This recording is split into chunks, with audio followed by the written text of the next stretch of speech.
Hello everyone, my name is Ifeoluwa Duroshemo, and today we are going to be learning about the pre-colonial political systems in Nigeria, and we'll be focusing on the Hausa Fulani tribe. Basically, we are going to be learning about how the Hausa Fulani were being governed before the introduction of colonialism in Nigeria. And at the end of the study, we should all be able to define the system of government of the Hausa Fulani in the pre-colonial era. We should be able to discuss the traditional structure of the Hausa Fulani pre-colonial government, and we should be able to explain the roles and the components of the Hausa Fulani structure. So let's dive in proper. What are pre-colonial political systems? They are the types of traditional governments that existed before the advent of colonialism in Nigeria. That is, they existed before the introduction of the British colonial era in Nigeria. And they are based on the customs and the traditions of the indigenous people of Nigeria.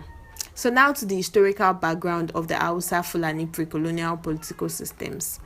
The Fulani were the early governors of the Hausa states, and they took over political leadership in the early 19th century after the Great Jihad War that was led by Usman Dan Fodio.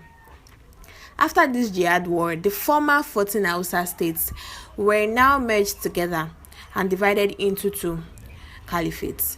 The caliphates were the Sokoto Caliphate and the Gwandu Caliphate. So Usman Dan Fodio became the head of all Hausa states, and he divided the control of the Sokoto Caliphate and the Gwandu Caliphate between his son Bello and his brother Abdullahi. Moving on to the system of government that was adopted. The system of government adopted was said to be monarchical in nature, and it was described as an emirate system, with emirs as the head of each emirate. So they had different rulers, which included the emirs, the ministers, the district heads, the village heads, and the alkali courts. So we are going to be defining each one of them. The emir, they are the head of the emirate. They are vested with the legislative, executive, and judicial power. They are both the political and the religious head. The ministers. The ministers consisted of the waziri, the madawaki, dogari, the maji, the Sarkin Ruwa, Sarkin Power, and Sarkin Father. We had the village heads. The village heads were just there to maintain peace and order in the village administration. The alkali courts.